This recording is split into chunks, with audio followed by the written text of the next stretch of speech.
Hello. All right, so I do want to talk. We're going to have a little bit of a powwow before we get going today. So at the end of today, you will have all of the notes you need for tomorrow, Friday's test. I will have everything for you. Everything will be given to you because tomorrow is a very big Jewish holiday, Rosh Hashanah, and I have a bunch of kids who aren't going to be here, which is a good thing because they need to be with their families celebrating. So I want to make sure that goes out.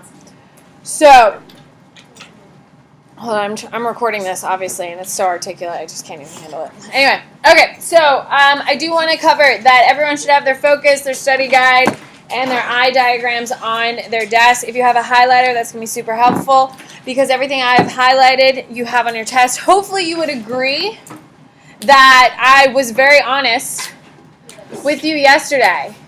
However, I did apparently lie about one thing. I said that I didn't tell you the temporal lobe was an answer.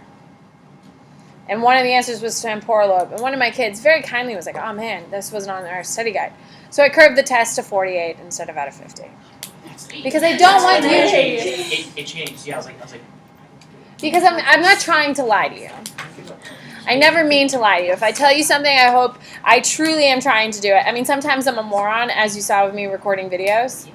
Like, I just can't help it. Sometimes I'm just a complete moron. But I don't mean to lie to you, and if I lie to you, completely by omission, it wasn't like, haha, I'm going to get them with temporal lobe. I'm going to do what I can to fix it. So, it is curved out of 48, and that's why, because I forgot to highlight it. But I double-checked this test tomorrow on Friday, and it is all on here. So there will be no curve. So, anyway. So, I think we can all agree we're all tired and exhausted. This hurricane thing was overwhelming. Would you agree? And it's not going away. I feel like we keep going. And having 2 tests in 1 week is a really rough week. Can we agree? No, you're I also had a math test. I'm so sorry. I hope you've noticed I've tried doing as much as I possibly can to alleviate it. Which is why there's a Google Drive with all the damn answers. Where if you just log in and just start copying, it's all right there. It's also all in your textbook, as you should know by now. I know that painful, that like whole gasp of like, oh my God, I have to do it. This is crazy. So it is all there. And I know it's been a rough week. And I appreciate your hard work. I hope you also see I'm working really hard for you as well. Like, it's not me just saying, haha, figure it out, as I sit on my couch and max and relax. Which would be ideal, is exactly what I need to be doing. But I'm not. With that being said, we obviously have a test on Friday. I'm expecting all week 6 stuff, focus, study guide, outline, index cards due on Friday. All of that stuff you had pre-hurricane, and we did discuss getting it done, so I don't feel too terribly. And there's a Google Drive with pretty much all the answers. So the only thing you're really entirely responsible for is for your outline and your index cards. I'm sorry. I'm sorry. However, I have a favor I want to ask, and I'd really like it to go the way I want it. Just putting that out there. So, I would like to do Sensation and Perception 2, which is week 7, which officially we start on Friday after your test, right? I would like to do it, have our test on Wednesday. Now, please listen. So you take your Sensation Perception 1 test on Friday. I would like to take our Sensation Perception 2 test on Wednesday. So 2 days of instruction when you get back, and then a test on Wednesday. Now, the goal of it is once we get that done, if we finish on Wednesday, we're back on normal schedule for the rest of our damn lives. And if anything happens, I'm going to rage and light my laptop on fire because I just cannot deal with this anymore. I was going to say burn the school down, but I am being recorded, so probably shouldn't have said it anyway. It's fine. But yeah, if we get back on track, we have Thursday, Friday, Monday, Tuesday before we have a test again. Isn't that the ideal? Isn't that better? Doesn't that sound wonderful? Like on Thursdays we could be like, oh my God, what a rough week that was. Let's slowly start. Oh, Friday, I'll teach. Oh, slowly start. Wouldn't that be wonderful? So if we get back on Wednesday, so in order to bribe you into doing what I want you to do, for week if you guys agree to a Wednesday test, which I will be literally handing you the damn test again because I'm not trying to sabotage anyone. I will take away, you have the choice of not doing index cards or outline. One or the other, not both. Daniel, now you're just getting greedy. Yeah, you choose your own. Oh, so everybody can choose? Yeah. Oh my god. So that way, because I had some kids who I hate index cards, let's get rid of index cards. So originally I was like, okay, screw it, we won't do index cards. But then I have some kids who worked over the hurricane and got ahead on the index cards, and they're like, what the hell, I did the index cards. So, and I have some kids who really hate the outline, who love index cards, and like, that's so helpful. So I was like, gosh. So you would get to choose which one you drop, because those are the two worst assignments. Can we just agree? And the outline is important, and I hope you do see. I know you hate it, and I get it. But the outline is important because I hope you notice when I'm not shoving the test down your throat, which is what I have been doing which will be 3 tests in a row if you agree. The outline does cover information I can't get to, and especially when we get to states of consciousness, which is week 8. It's a whole chapter in 1 week. So there's a lot of stuff I won't be able to cover in class. But it's really cool stuff because it's all drugs and sleeping. So, pretty cool. So, are we okay with a Wednesday test when we get back? You'll have a weekend to do your index cards. You'll have a weekend to do your outline, whichever of the 1 assignments you want to do. I'm going to be working all weekend doing Sensation and Perception 2 and posting videos and or pictures to make it easier for you. If we're crushing time by having 2 days of instruction 1, I feel like it is my personal responsibility to carry you to that finish line, which is why I've been literally carrying all of you on my back for a lot of the heavy stuff, but some of this stuff is on you. That makes sense, correct? Like you have to do the outline, you have to do the index cards. How stupid would it be if I posted an outline and you just copied it out? That'd be so stupid. Lucas, yes, darling. So we're not going to do quizzes for next week too. No, you won't have a quiz Monday or Tuesday. You have a test on Wednesday, but once we get back onto normal schedule, you'll have a quiz on Friday, and then you'll get back into it. Yes. We still have to do that online with the next parts with this. Yes. I'm just making sure. That'd be for 7. Yes, Jessica. And will you help us fill out the study for this on Monday and Tuesday? Oh yeah. Oh yeah. Like, will we get most of it done? Or will we, No, I'm gonna over the weekend I'll post pictures of it so you can come in with it copied in, and then if you who here have already copied down the focus and the study guide, which is all online, perfect. Today is gonna be so great for you because you're just gonna highlight a bunch of stuff and add a couple notes that I've gone through the test.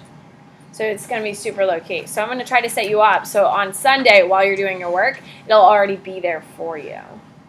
So that way when you come in, like if you do it Sunday afternoon, I'll do it Sunday morning. Oh, that sounds like a terrible way to spend my morning. It's fine, I'm fine. So that way you'll have it there. Does that work? Are you mad at me? what? Do you hate me?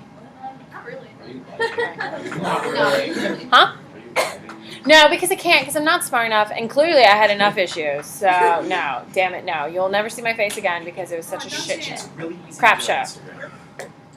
No, I'm not smart enough. I'm not smart enough. I'm not smart enough, Carson. It's important that you know what you can do and what you can't do, and that is not for me. Yes, Carson? Like a week from Friday. Yeah. Did you forget our schedule, my darling? You need a week heads up for a vocab quiz? I'm so sorry. I trained you to be like super ready and then everything's went to hell. Don't you want to get back to normal? Me too. I'm not sleeping well. My head just hurts. I have migraines all the time. I need to get back to normal. Well, I've got crazy, okay? All right. What? Do you have a question? I was just going to say after you said that word, maybe you should just Maybe I'll try again in 8th period. All right. Are we ready? Okay. All right. So everyone should have their focus, the study guide, and their outlines. Now, please listen. I have posted I've posted a lot of the answers already on Plant Lectures. So I'm going to show you what is on the test because I want to make sure everyone knows exactly what's on the test. And then tomorrow and at the end, after I finish it today, I'm going to go through and explain things. Please understand, big picture, me doing this is not ideal. Can we agree? Because yes, you'll do incredibly well on your tests. obviously, weekly tests. But are you going to be incredibly prepared for your AP exam doing it this way? No, which is why this is not why I teach this way. But we need to move through content, and we are hitting the biggest and most important stuff. But there's a lot of stuff we're missing in the details that could absolutely be on the AP exam. Which means by me doing it this way for 3 weeks, I already know that when I get to review, I'm going to have to nail this crap in so many different ways so we're ready for that AP exam. Also, a lot of Sensation 1 and a lot of the brain are on your midterms. So a lot of this stuff we're going to have to go again over the midterms just to clean it up because those are the big picture stuff that we generally care about, correct? Yes, doing well on last week's test is nice, getting your A's and stuff like that. That's really great, and I'm not taking away from that. But big picture, is that the best thing for us? No, because we need to really go through content and explain it, but it's fine. All right, so I'm going to start with your study guide. If you have a highlighter, I would take it out. Like that. I'll do that. Okay, so if you have not copied things down, tonight is like the night I would do it, guys. Get it done so tomorrow you can have a genuine conversation with me. Everything's pretty much online. Everything that's highlighted is what's on your test. Okay? So if you have not written anything down yet, because you just haven't done it, the only thing I would write down while you're sitting in class is what I have highlighted. Does that make sense? Then you can go back to what I already have posted and go ahead and get everything else. That makes sense, correct? Okay, so the first thing, the activation of receptors in various sense organs to convert external stimuluses. By the way, to convert external stimuluses is new today. So if you don't have it, I would write it. I'm going to point out anything I added today. If I added it today, is it worth writing down? Yes. Okay, so please know, I didn't steer you wrong yesterday. I'm not steering you wrong today. Wouldn't it be stimulant? I don't care. Yes, it would be.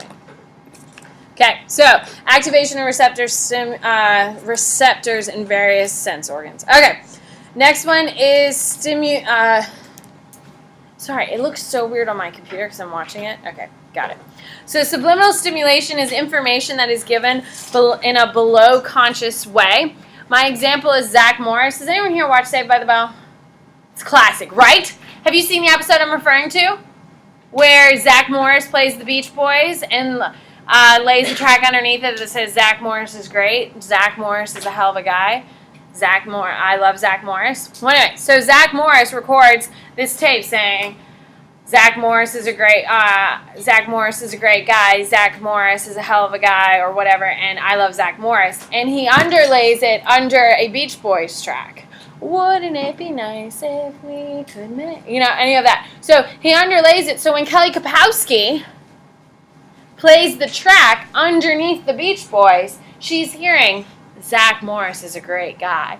Zach Morris is a hell of a guy. I love Zach Morris. To trick Kelly Kapowski into dating Zach Morris. Brilliant scheme. Except subliminal stimulation doesn't work. Anyway, Kelly Kapowski, of course, figures out the trick. And she convinces all the girls at Bayside to be in on this trick because they don't want to show Zach Morris that he's not a hell of a guy. So Kelly Kapowski plays that Beach Boys song on the intercom. And all the girls pretend to chase after Zach and say, Zach Morris is a great guy. Zach Morris is a hell of a guy. I love Zach Morris. And pretend to be in love with Zach. And he's overwhelmed and scared by all of this love that he's receiving from all these chicks at Bayside High. And then the joke's on him. It's 23 minutes of genius. It's a good episode. It's so funny. Oh, Zach Morris. Always up to his shenanigans. Another way you could remember your subliminal stimulation is one of the things that movie theaters used to do. We all know that movies used to come on actual film, right? 8mm film that had you have to change the cartridges. We've all seen Inglourious Basterds, haven't we? They have to go in and change. No? Oh my God! What the hell do you people do? I don't even care. I don't want to know either. Anyway. So, they had 8mm film, and what movie theaters used to do is they used to cut the film, and you call it splicing, and then they would put in images of popcorn and soda and candy into the film and then attach it back. So while you're watching a random scene in the movie, all of a sudden it would show you for a split second popcorn, candy, and soda and go back to the film, and you wouldn't know that's what you saw, but in your brain would recognize it saw popcorn, candy, and soda, so it would make you want to go to the concession stands. It doesn't really work, though. It doesn't really work because you have to want to go get popcorn, and then it would kind of be like, yeah, oh my God, I really want popcorn right now. I'm going to go. But it's like a suggestion. It's not like forcing you to do it. Like I could say, bring Miss Bennett $100. Bring Miss Bennett $100. No one's going to bring me money tomorrow.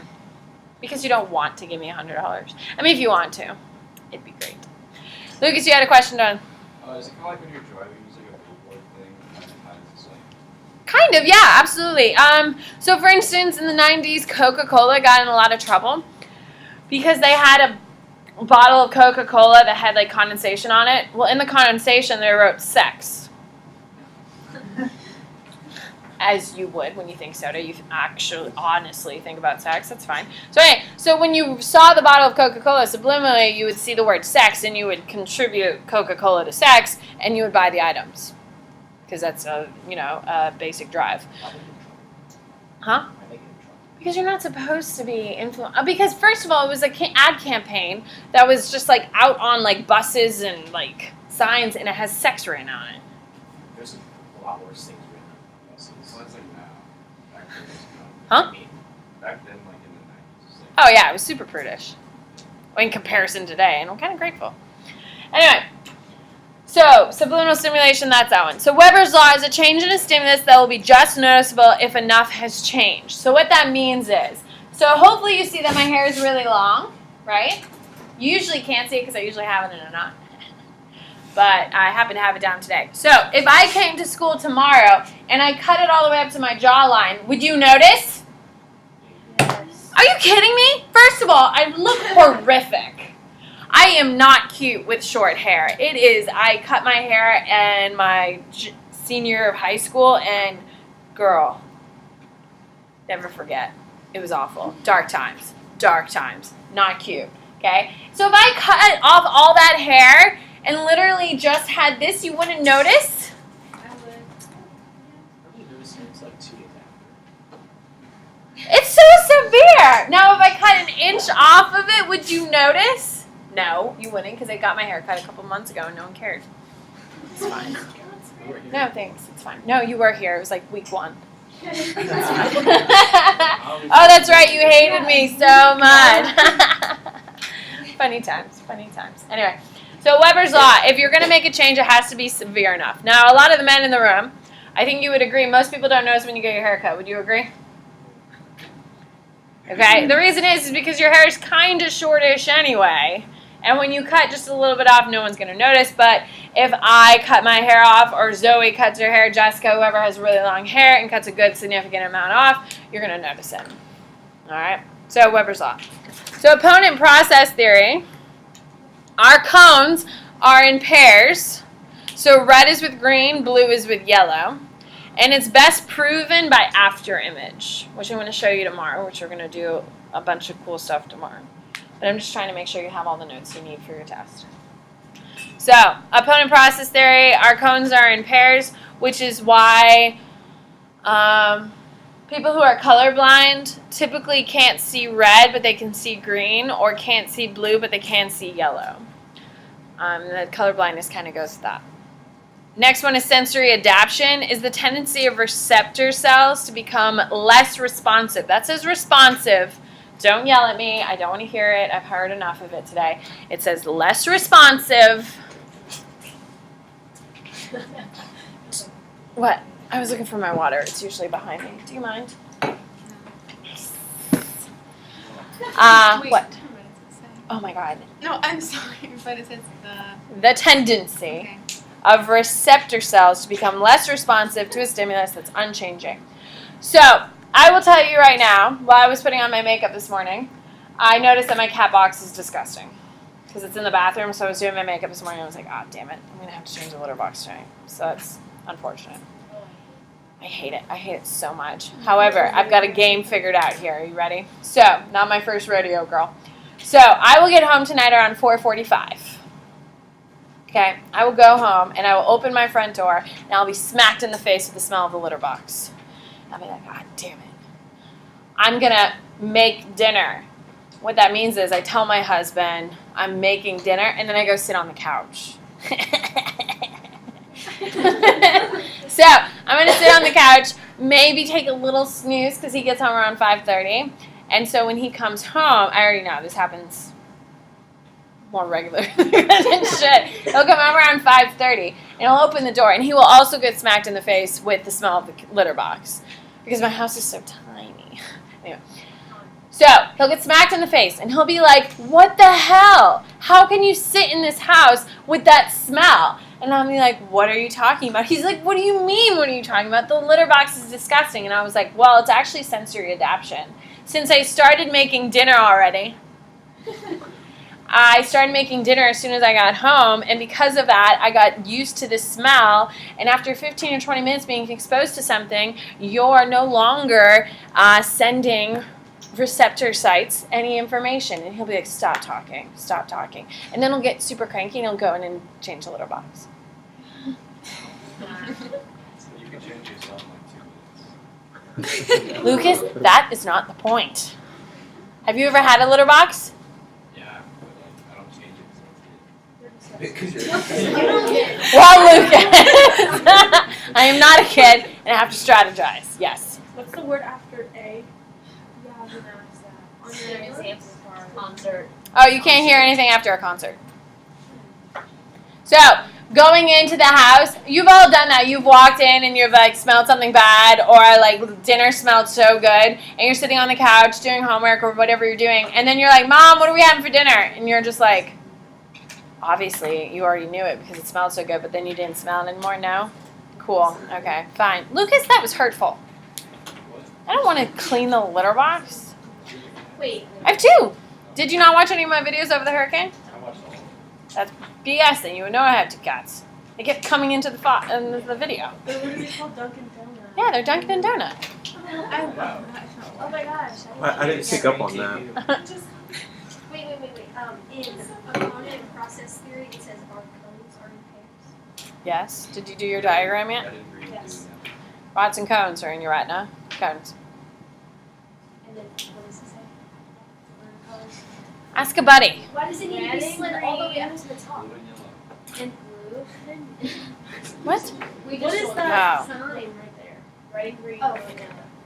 Okay. Wow. What? What is happening? What's the thing before amplitude? Sensory adaptation? No. The little like squiggly No. thing. Oh my God. Well, can I get there? Yes, ma'am. Ugh. Amplitude is also known as brightness. So write brightness in the box. How high a wave hits, the brighter it is. So when we talk about wavelength, we always draw a line down the middle of it, and that's the median. So if it's high off of the median, it's obviously very sharp, which means it's brighter. So my example over here, if you have a very low wave, it's going to be a dull blue. However, if it's very sharp, it's going to be a bright blue. Does that make sense? Okay, and then we have hue or color. Hue or color is determined by the length of a wave. So, a short blue wave is going to be a light blue, while a long blue light is going to be a darker blue.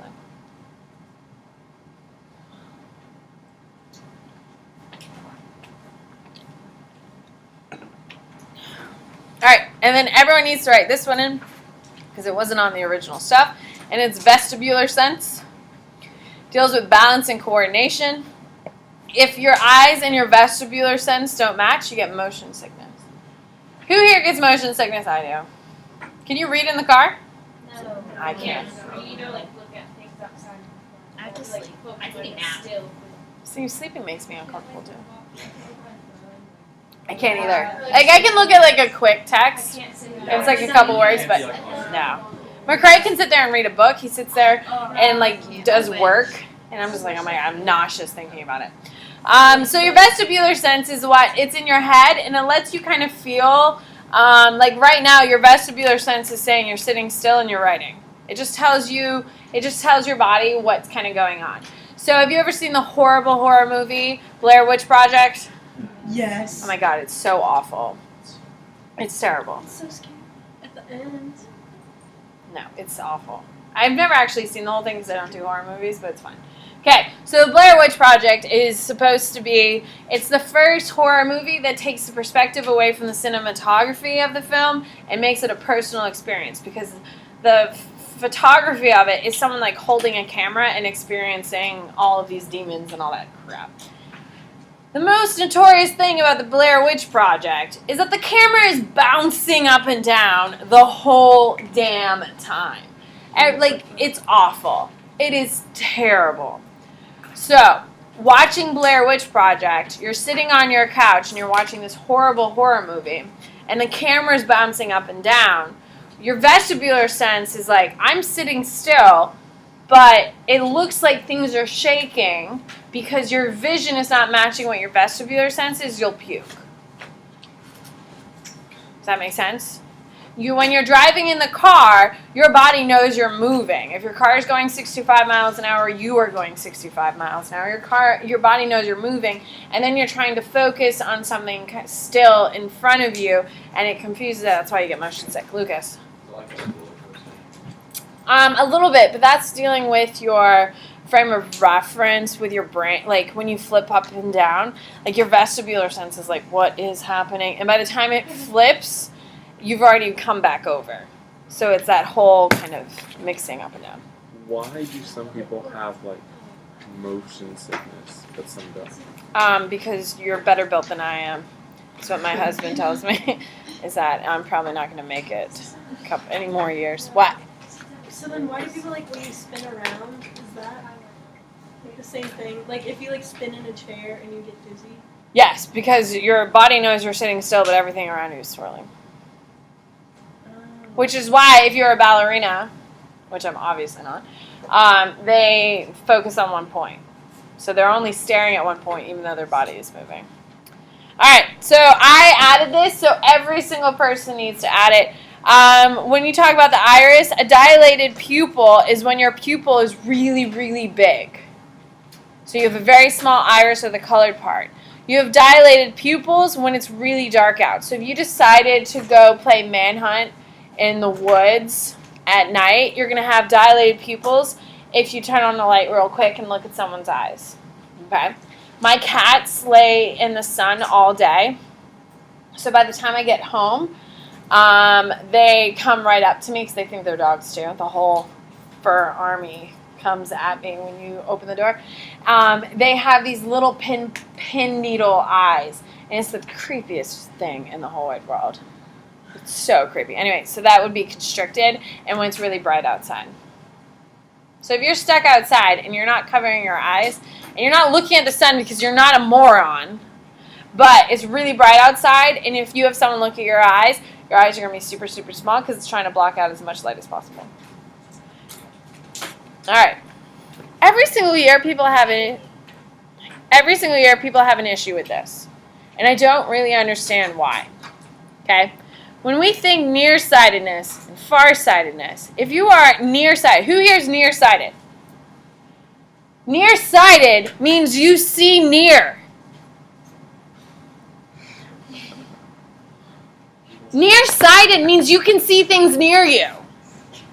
So if you're nearsighted, you can't see Far stuff. far. I don't understand why every single year, like, I'm so confused. What's nearsighted and what's farsighted? If you're nearsighted, you can see near. So in my little thing, I have a person close and a mountain range behind. Okay, you can see the person, but you can't really see the mountains. Did you draw it anyway? Okay, so if you're nearsighted, you can read a book really easily. Do you wear your glasses when you read? Yeah. Do you wear them all the time? So you're both? Just can't see. That's my life. I can't see. So if you're nearsighted, what that means is your eyeballs are too long. Anyone here straight up nearsighted? Like if they're reading a book, they're perfectly fine, but looking far away, they need it? Okay. So your eyeballs are too long, Katie. How do you feel about that? So what that means, and don't take out your diagram yet. I'm not ready to transition to it, but I just want you to see it. Okay. You are nearsighted.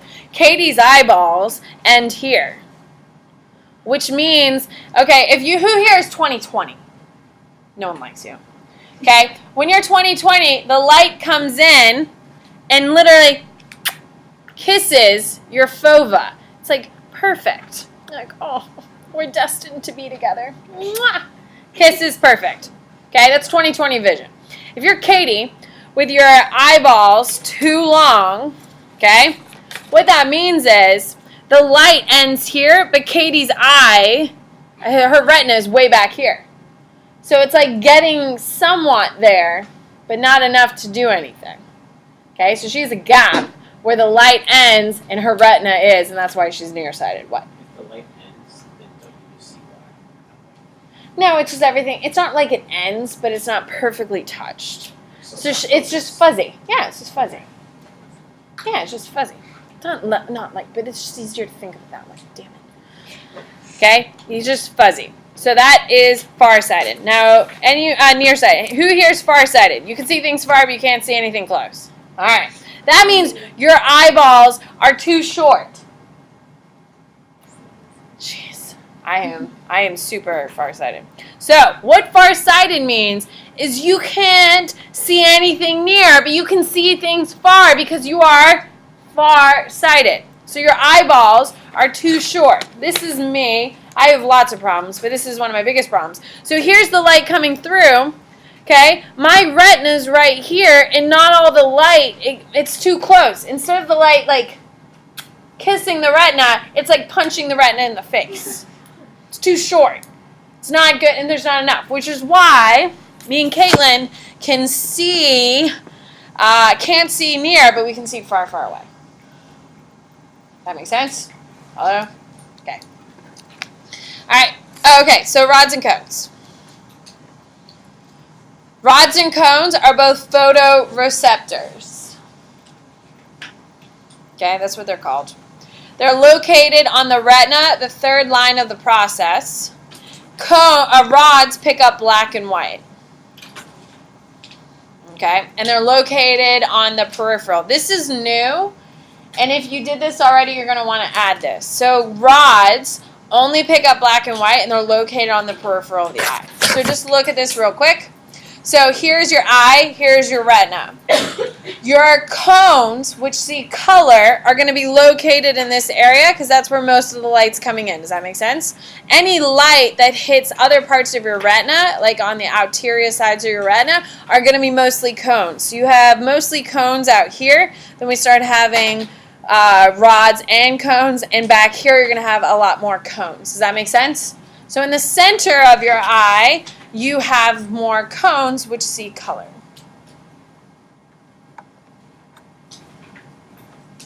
Okay? And then finally, a gustatory. I added this today, so even if you did it before, add this. You have 5 tastes for your gustatory system: sweet, bitter, salty, sour, umami, which is meat. Meat. Okay, and above my sweet, I have bio to like, which means you're biologically predisposed to like sweet things. Anything that tastes sweet, no matter what, your body is going to like it. So if I put poison in a candy bar, you're going to eat it anyway. Okay? So above bitter, I have biologically to hate. If I gave you this miracle pill that says you can't drink it with water, but you have to sit there and eat this really bitter pill, but it'll make you super healthy, you'll hate every single second of it. Even if it's going to, like, cure you of cancer or whatever. Okay? Because you're biologically predisposed. Fun fact, all natural-born poisons on Earth that come from Mother Earth are all bitter tasting. Why? Biologically, we don't like the taste of bitter things to save us from eating poison. Isn't that cool? Nothing impressed you people. Super Nothing. great. Super great. Yeah. Ugh, That's what? my Explain enthusiasm. 5 tastes, bio to like.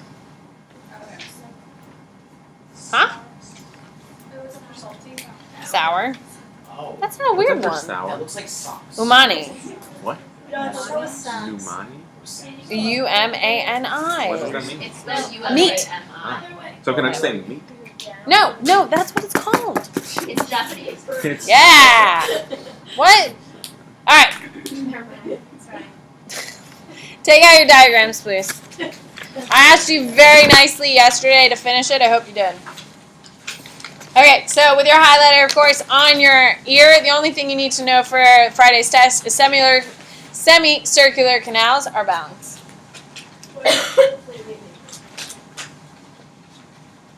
Javi, did you not do? Oh, you did do your ear. I'm just checking. You seemed in panic. I wasn't sure. All right. That's the only one you need to highlight, which means it's explicitly on your test. On your eye, you have a lot. Okay, please listen. Do not get ahead of me.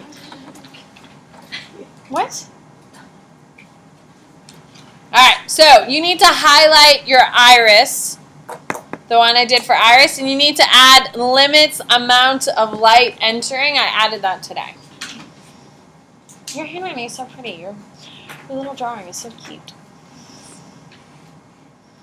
It must make you cringe when you have to look at mine. No, but when you like go really fast, it's just Good. Keeps you young. All right, add that one. You also need to highlight. Chloe, move faster. The limits amount of light. Okay, you need blind spot. You don't need to highlight FOVA. FOVA is not on your test, but it was part of my original drawing. Does that make sense? Hello? Okay, blind spot you do need. And then you have a question on how the eye processes light. Make sure you go to occipital lobe. Huh? Yep. Then we need to know the order. Why don't we make an eye like you did the girl? That's all. What? How am I going to make an eye? Good luck making Just a little some spear or a spear, and then like I don't That'd be know. really Why hard. did we do this then? I would not. Oh, no, there's a Because the little, I mean, That would be like, awful. the No, we're done. things that you made us say. Sorry. All right. Wait. There's a lot. That is a lot. Three things. Never mind.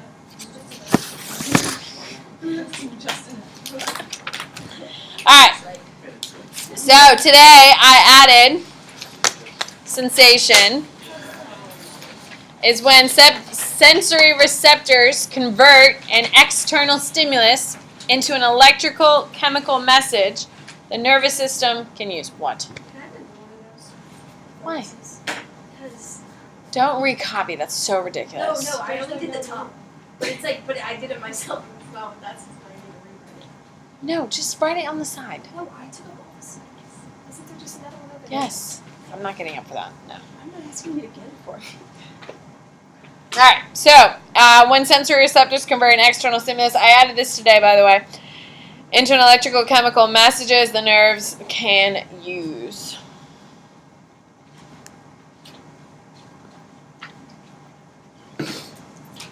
All right. Then you have difference threshold. It's the same one that I had earlier. I just highlighted it, so highlight it. You also need the adaption, sensory adaption. Highlight it. Like I said, I'm not adding to these, so I'm just telling you what to highlight. I'm not leaving it up there. No, you can look at it on plain lectures. No. Is it highlighted? Wait, okay, Yes. can I just highlight the words? Yes, then highlight the words. Difference threshold. What? The highlighting is on page. No, the highlighting is not on plain lectures, but the words are on plain So lectures. can we like right next to these highlight? Or why don't you just highlight? Like that. And on your right, I don't know. The whole conversation right there. So everything you did today, are you going to highlight all that stuff now? I've just been writing highlights. Ask somebody for I would do the No, highlight.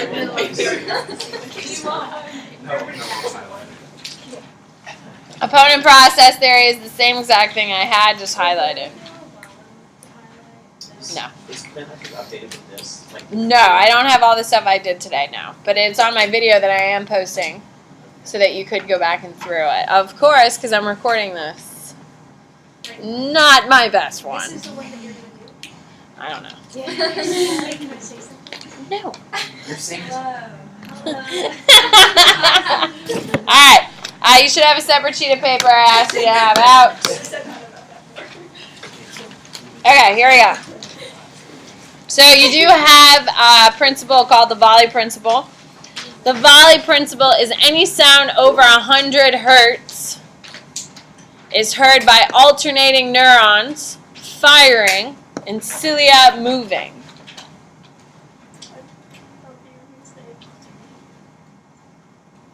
No. Today's Wednesday?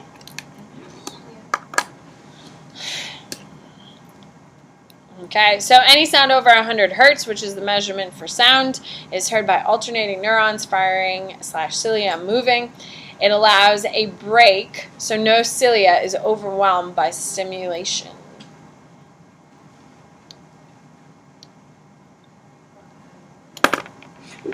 It's heard by a. Can you read it again? Any sound over 100 hertz is heard by alternating neurons firing / cilia moving. It allows a break, so no cilia is overwhelmed by stimulation.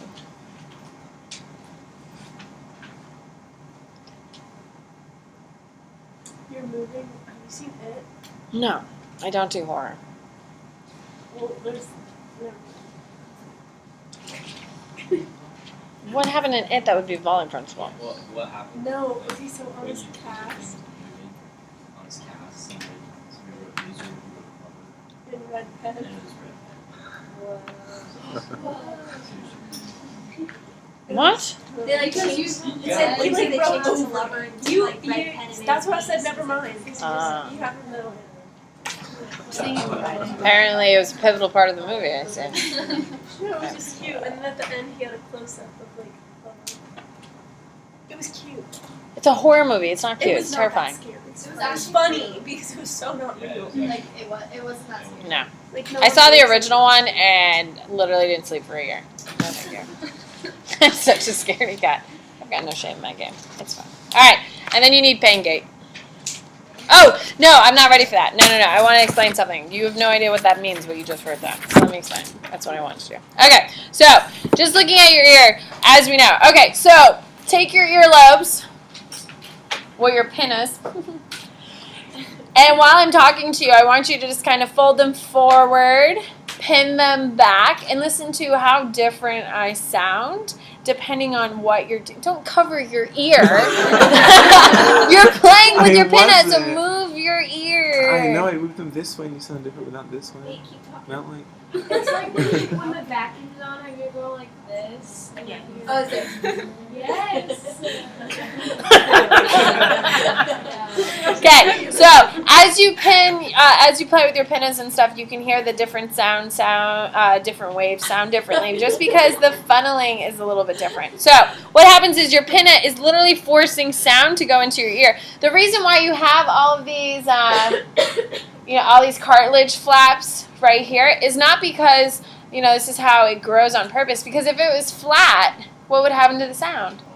It'd bounce right off. So it's supposed to kind of push, which is why all of your little, all of the cartilage here kind of pushes sound down. Isn't that cool? Knowing like how well our body's built. Anyway, so all of the sound gets funneled into your ear canal, or your auditory canal, and your auditory canal narrows and narrows until it hits the tympanic membrane. So when it hits the tympanic membrane, which is what's happening right now, listening to me, is that my voice is making your tympanic membrane vibrate. Isn't that cool? Like right now, it's vibrating. Okay, so with the sound waves coming from me right now, your tympanic membrane's vibrating. And on the other side of your tympanic membrane, you have your oscilles, the hammer, the anvil, and the stirrup. And these are going to take this sound wave that's vibrating your tympanic membrane and turn it into a physical motion. And that's what these three bones do, is they take the sound waves, which is moving the tympanic membrane, and then make it into like a mechanical motion. And at the other side of your oscilles, you have the oval window, which is literally like like a door handle that you kind of open and close, and it literally sucks the mucus from inside the cochlea out and then pushes it back in. So inside your cochlea, it's filled with mucus, which in my head's green, like boogers. Okay, so every time the oval window pulls, all the mucus pulls this way, and when it pushes back in, it pushes the mucus the other way. So then you have cilia inside that's literally going back and forth every time the sound waves move. And every time I move, I get neural impulses. That happened in my ear. Like you going like that. Okay, so volley principle, which is what we were just talking about with the volley principle. So if there's a really loud noise, obviously the cilia would be going crazy, right? Like, well, you'd be really tired, right? You're like, oh my god, this is exhausting. Carson, help me out. Put your hands above your head and shake it with some enthusiasm. Do it. Carson, help me out. Yes! Okay, so Carson does it until he's tired. And then he quits. And then I'm like, oh, I'm back. And I'm tired. Yes! And then he gets tired. And then I'm like, that's volley principle. So I don't get overwhelmed by the loud sound that my buddy over here picks up the slack when I need a break. And then Carson picks up the slack. And he's doing when he needs a break, I help him out. Volley system is buddy system. So instead of me doing, and getting so tired, my buddy Carson picks it up so we can constantly continue hearing the high pitched sound. Volleyball. I made that connection. I was like, part of volleyball. It's like going back and forth. Yes. If the sound is under 100 hertz, is that when you don't need a break? Okay, so good question. Perfect. We have covered everything that's on your test. So perfect. So now I can cover the stuff that you need to know. What about the other thing? Oh, damn it, the gate thing. Okay, hold on for 2 seconds. Don't let me forget pain gate. Okay, so the other theories, and we don't actually know how we hear. Now, this isn't on your test, which is why it's not highlighted. Does that make sense? But you're missing stuff because it's not on your test, and I'm trying to get you what you need. Does that make sense? So tomorrow I'm going to catch you up on some other details and hit some information. But that was a really good question, Jack. So we don't actually know how we hear, which is why we have a bunch of theories. We don't actually know how we see information. We have a bunch of theories. Place theory, depending on where the cilia is located inside the basilar membrane of the cochlea, dictates its pitch. So in theory, with pitch theory, if you're lower down here, okay, it means you pick up lower frequencies.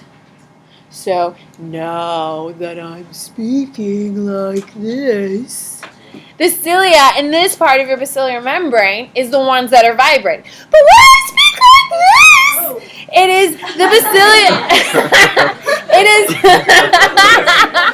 It is the cilia inside your cochlea in the more essential part of your basilar membrane that picks up those pitches. That's place theory. So depending on where the cilia is located, dictates what pitches and tones it hears. Can you please post this video? All right, and then